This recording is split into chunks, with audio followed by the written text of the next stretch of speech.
जय जोहार, जय आदिवासी साथियों। आज लाइव आने का मकसद, आज जो कांग्रेस की बड़वानी में आदिवासी समागम यात्रा होने जा रही है, उन राजनीतिक दलों से सवाल लेकर हम आज लाइव आए हैं।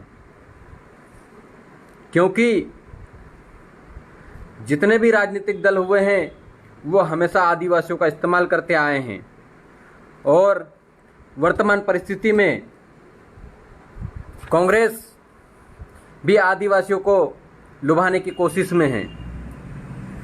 जब 15 महीने तक मध्य प्रदेश में इनकी सरकार रही, तब आदिवासी मुद्दों को लेकर ना तो इन्होंने विधानसभा में आवाज़ उठाई, ना ही कभी मध्य प्रदेश की महामहिम राज्यपाल महोदय से मिलकर आदिवासियों के संवैधानिक अधिकार 5वीं और 6ठी अनुसूची के लिए उनसे बात करने गए, ना चर्चा करने गए। और आज वोट बैंक की खातिर आदिवासी हितैषी होने का ढोंग कर रहे हैं और बड़वानी में आदिवासी अधिकार समागम यात्रा निकाल रहे हैं। जो लोग सत्ता पक्ष में आज़ादी की बात से थे, जब इनकी सत्ता सेंट्रल गवर्नमेंट में भी रही, जब इनकी सत्ता स्टेट गवर्नमेंट में भी रही, तब भी इन्होंने आदिवासी मुद्दों को लेकर कभी सजग नजर नहीं आए। और अब जब इनकी सत्ता की जमीन खिसक रही, तब ये लोग आदिवासी हितैषी होने का ढोंग कर रहे हैं। बड़ा ताज्जुब होता है कि जब हमारी समाज के कुछ अपवाद लोग इन पार्टियों में शामिल होकर जयस को ही किसी के ए टीम बी टीम बनाने में लगे हुए हैं। साथियों, आज यह पीला गमछा जयस की सांस्कृतिक और सामाजिक पहचान बन चुका है और इस पीले गमछे को डालकर लोग मंचों से कांग्रेस की भाषाएं बोल रहे हैं, लोग मंच से बीजेपी की भाषाएं बोल रहे हैं और राजनीतिक भाषा का बोल रहे हैं। जबकि जयस का शुरुआत से अभी तक हमेशा एक ही उद्देश्य रहा है, आदिवासियों की संस्कृति, रूढ़ी प्रथा, आदिवासियों के संवैधानिक अधिकार सुरक्षित रहे और उसको धरातल पर कैसे अमलीकरण में लाया जाए, इस पर जोर दिया जा रहा है। लेकिन इसके बावजूद कुछ लोग जयस को किसी राजनीतिक दल की ए टीम, तो कोई बी टीम, तो कोई सी टीम, तो कोई फलाना फलाना बोलता है। उन तमाम राजनीतिक दल के लोगों को स्पष्ट कर देना चाहता हूं कि जयस किसी का भी ना ए टीम है ना बी टीम है।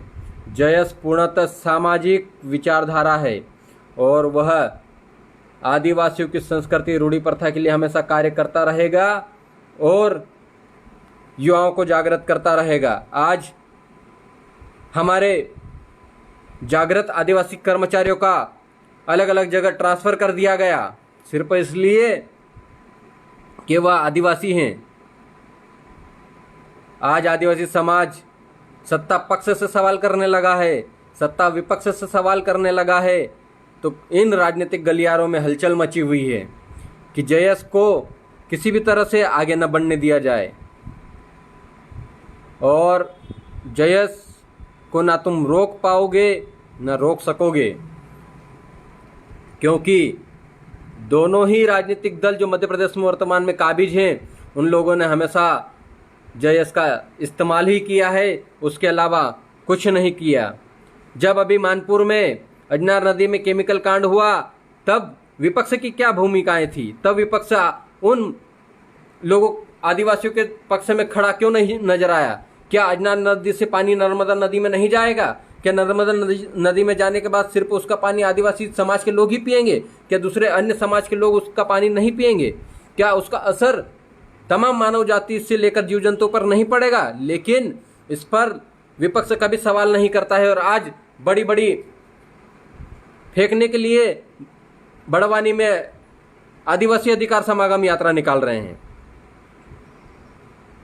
ये लोग आज़ादी के बाद जब से राजनीतिक शुरुआत हुई है, तब से आदिवासियों को इसी तरह से लुभाते आए हैं और आगे भी इसी तरह से लुभाते रहेंगे। ये हम आदिवासी युवाओं को समझना है कि चाहे कांग्रेस हो, चाहे बीजेपी हो, चाहे कोई भी राजनीतिक दल आदिवासियों का कभी हितैषी नहीं हुआ है, ना आगे कभी होगा।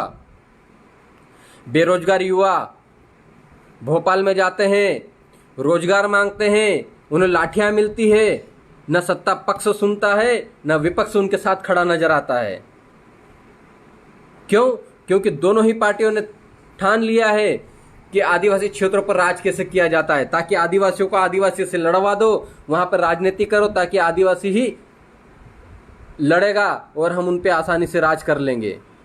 दोनों एक ही थाली के चट्टे बट्टे हैं और दोनों ने आदिवासियों का बहुत नुकसान किया है। इसलिए जयस किसी भी पार्टी का समर्थक नहीं है, न कांग्रेस का, न बीजेपी का, न किसी अन्य दल का।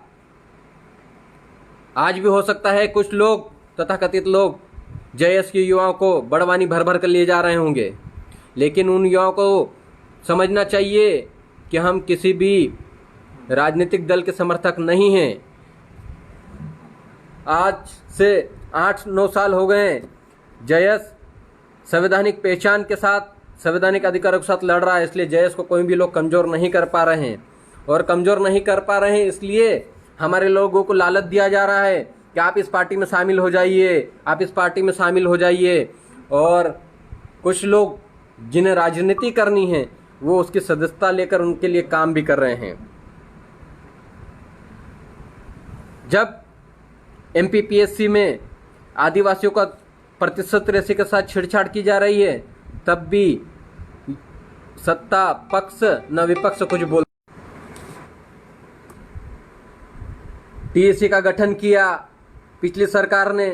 TSC में जबकि आदिवासी को ही अध्यक्ष होना चाहिए, लेकिन वहाँ पर भी खुद मुख्यमंत्री अध्यक्ष बनकर बैठ जाते हैं और वहाँ का पैसा जो TSC का बनता है वो गबन कर जाते हैं। पलायन का मुद्दा बहुत ही बड़ा मुद्दा है। इसमें आदिवासी युवा लोग मध्य प्रदेश से गुजरात की ओर पलायन करते हैं, महाराष्ट्र की ओर पलायन करते हैं, लेकिन उनके रोजगार की व्यवस्था के लिए कोई भी राजनीतिक दल उस आवाज़ नहीं उठाता है। सत्ता पक्ष तो सवाल करने के लिए है ही, लेकिन विपक्ष की क्या भूमिकाएं हैं? विपक्ष अपनी भूमिकाओं को क्यों अदा नहीं करता है? और जब बात अभी उपचुनाव की होने वाला है तो आदिवासी क्षेत्रों में यात्राएं निकालना शुरू कर दिए हैं। अनुच्छेद 275 के तहत जो बजट बनता है वह बजट भी 100% आदिवासी व्यक्ति के विकास के लिए खर्च होना चाहिए, लेकिन वो क्षेत्र के विकास के लिए खर्च कर दिया जाता है और उसका 15 से 20% ही खर्च होता है। बाकी का 80% दूसरे विभागों में बांट दिया जाता है। जो आदिवासी का पैसा आदिवासियों के ऊपर खर्च न करते हुए दूसरे विभागों में अन्य जगहों पर खर्च कर दिया जाता है, जबकि क्षेत्र हमारा, वोट हमारे, लोग हमारे और राज कोई और कर रहा है। इसी तरह से दोनों ही राजनीतिक दल यह चाहते हैं कि इन आदिवासियों का वोट बैंक का इस्तेमाल कर लिया जाए और राज वही लोग करें। हमारे लोग उन्हीं की गोद में जाकर बैठ जाते हैं, उन्हीं की भाषाएं बोलते हैं और उन्हीं का साथ देते हैं। आज बेबुनियाद बेरोजगार लोगों पर FIR की जा रही है। उन FIR को हटवाने के लिए विपक्ष क्या कर रहा है? विपक्ष कुछ नहीं, आवाज ही नहीं उठाता है। हमारे बेरोजगार लोग रोजगार मांगते हैं, FIR होती है। अपने हक अधिकारों की बात करते हैं, FIR होती है। ऐसी परिस्थिति में राजनीतिक दल के लोग जो आदिवासी हितैषी बनते हैं वो खड़े क्यों नहीं नजर आते हैं? आज फिर आदिवासियों का इस्तेमाल बड़वानी में किया जाएगा। इन राजनीतिक दलों से बचना है साथियों। इन राजनीतिक दलों की मेंटेलिटी को समझना है। और जयस कोई एरो गेरो का संगठन नहीं है। जयस पढ़े लिखे लोगों का विचारधारा है और आज संवैधानिक विचारधारा के आगे सारे लोग नतमस्तक हो गए हैं। इसलिए उनको लुभाने के लिए उनको जगह जगह यात्राएं करनी पड़ रही है। आप अपने आप को कमज़ोर मत समझिए। आपके संवैधानिक अधिकार का ज्ञान आपको है, इसलिए आपके क्षेत्र में आकर राजनीतिक पार्टियां यात्रा कर रही है और इन यात्राओं से आदिवासियों को लुभाने की कोशिश की जा रही है। आप आदिवासी क्षेत्रों में निवासरत तमाम आदिवासी युवा जो अपने हक अधिकार के लिए लड़ रहा है, उन्हें सैल्यूट है कि आपने बड़ी बड़ी पार्टियों को झुका दिया है और उनको मजबूर कर दिया है कि आदिवासी क्षेत्रों में आकर ऐसी यात्राएं करें। लेकिन ऐसी यात्राओं को बहकाव में नहीं रहना है, क्योंकि ये आ जाएंगे, कल सत्ता में आने के बाद फिर चुप हो जाएंगे और यही लोग हमारे बेरोजगार युवाओं पर एफआईआर करेंगे, हमारे युवाओं को दबाने की कोशिश करेंगे। इसलिए कोई भी राजनीतिक दल आदिवासियों को हितैषी नहीं हुआ। अगर हितैषी होता तो आज 5वीं अनुसूची जमीन पर अमलीकरण में होती ही। संविधान लागू होने के साथ ही 5वीं अनुसूची लागू हो गई थी, क्योंकि संविधान लागू होने के साथ ही तमाम तरह के संविधान में लिखी गई चीजें लागू हो जाती है, पूरे देश भर में लागू है। लेकिन ये कहते हैं कि हम लोग इसको लागू करवाएंगे। आप लोग अमल में लाइए ना, अमल में लाने में क्या परेशानी है? इन्हें पता है कि जब 5वीं अनुसूची अमल में आ जाएगी तब इनके राजनीतिक हथकंडे जो आज अपना रहे हैं ये बंद हो जाएंगे, क्योंकि उसमें स्पष्ट रूप से लिखा हुआ है कि आदिवासी क्षेत्रों में 5वीं अनुसूची के तहत पूर्णतः स्वशासन आदिवासियों का होगा। और यह वही नहीं चाहते हैं कि आदिवासियों का स्वशासन नहीं होना चाहिए, सत्ता हमारी ही रहनी चाहिए, आदिवासी क्षेत्रों पर राज हमारा रहना चाहिए। यह लोग राजनीतिक पार्टी के लोग चाहते हैं। इसीलिए मेरा युवाओं से अनुरोध है कि वह इन लोगों के बहकाव में आकर कभी भी बहके ना, कभी भी इन लोगों के चाल में फंसे ना। जो लोग कांग्रेस या बीजेपी की सदस्यता ले लिए हैं वो लोग उसी पार्टी के हैं, ना कि जेएस के। साथियों, यह पीला गमछा डाल लेने से कोई जेएस नहीं हो जाता। जेएस होने के लिए आपके मस्तिष्क में, आपके दिमाग और दिल में जेएस की विचारधारा होनी चाहिए, आदिवासियत विचारधारा होनी चाहिए। तमाम तरह के राजनीतिक लोग इस गमछे को गले में डालकर घूम रहे हैं और कह रहे हैं हम लोग जेएस हैं और जेएस हमारे से चलता है। ऐसा बिल्कुल भी नहीं है। जेएस किसी से नहीं चलता है। जेएस हर एक आदिवासी युवाओं से चलता है जो समाज के हित की बात करता है, आदिवासी अधिकारों की बात करता है, वही जेएस है, ना कि राजनीतिक दल जेएस है। आज उन कुछ अपवाद लोगों की वजह से जेएस को बी टीम ए टीम बोला जा रहा है। एक बार पुनः स्पष्ट कर देना चाहता हूं, जेएस किसी की ए टीम बी टीम नहीं है। जेएस स्वतंत्र है, निष्पक्ष है और एक आदिवासियों के प्रति कट्टर विचारधारा है। इसे तोड़ने की कोशिश बिल्कुल भी ना करें। इसे जो तोड़ने आएगा वह कामयाब नहीं हो पाएंगे। बस इतना ही कहना चाहता हूं कि जो लोग ये यात्रा निकाल रहे हैं उनसे हमारा सीधा सा सवाल है, आप लोग आदिवासी मुद्दों को लेकर क्यों नहीं आवाज उठाते हैं? क्या आपकी सरकार सेंट्रल गवर्नमेंट में पहले नहीं रही? क्या इससे पूर्व में भी आपकी सरकार स्टेट गवर्नमेंट में नहीं रही? तब आप लोगों ने आदिवासियों के प्रति क्या किया? जब आपकी सरकार 15 महीने तक थी, आपके घोषणा पत्र में लिखा था 100 दिनों के अंदर रोजगार दिया जाएगा। आप 15 महीने तक रहे, एक भी रोजगार नहीं निकाला। और आज भी बेरोजगार युवा दर दर भटक रहा है। आज भी बेरोजगार युवा रोजगार के लिए भोपाल जा रहा है, वहां जाकर आंदोलन कर रहा है, लाठियां खा रहा है। उसके साथ आप क्यों नहीं खड़े रहते हैं? ऐसी पार्टियों को जो आदिवासियों का हितैषी होने का ढोंग करे, ऐसे लोगों को हमारे क्षेत्र से खदेड़ना भी चाहिए साथियों, क्योंकि बहुत हुआ, इन लोगों ने बहुत इस्तेमाल किया। अगर आदिवासियत और 5वीं अनुसूची को सच में लागू करवाना चाहते हैं तो ग्राम सभा का सहारा लीजिए।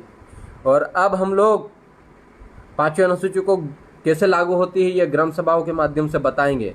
बहुत जल्द जगह जगह ग्राम सभाओं का आयोजन कर ग्राम सभा में जो स्वशासन दिया गया है उसको हम सभी मिलकर लागू करवाएंगे।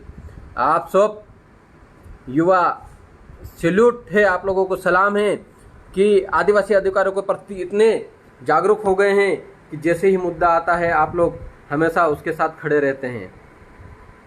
कल नीमच में एक ऐतिहासिक कार्यक्रम हुआ, लेकिन अभी पेपर में स्टेटमेंट देखा हूं कि वहां के प्रशासन के लोग कह रहे हैं कि आयोजनकर्ताओं पर एफआईआर की जाएगी। क्यों भाई?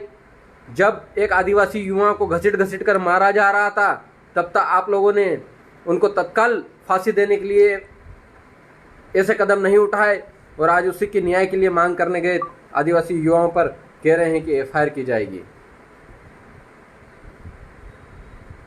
बस इतना कहना चाहता हूं कि इन राजनीतिक दलों के बहकाव में हमारे युवा ना आए और इन राजनीतिक दलों से दूरियां बनाकर रखें। ये हमेशा आदिवासी वोट बैंक का इस्तेमाल करते हैं और आगे भी करेंगे। और जो लोग जयस को किसी राजनीतिक दल से जोड़ रहे हैं उनसे स्पष्ट कह देना चाहता हूं कि ये आपका जो कर रहे हैं ये ठीक नहीं है। जयस किसी भी राजनीतिक दल का न कल समर्थक था, न आज है, न आगे रहेगा। सामाजिक विचारधारा के साथ हम लोग लड़ते रहेंगे, जितना हो सके उतने लड़ेंगे। और संविधान में कुछ अधिकार तो दिए हैं जिसको हम लोग अमलीकरण में जरूर लाएंगे, भले धीरे धीरे ही सही, लेकिन लाएंगे जरूर। आज जयस एक ब्रांड बन चुका है और जयस कभी भी पीछे हटने वाला नहीं है। बस इतना ही कहना चाहूँगा। इसी के साथ आप सभी साथियों को जोहार। जय आदिवासी, जिंदाबाद, जय जयस। लड़ेंगे और जीतेंगे।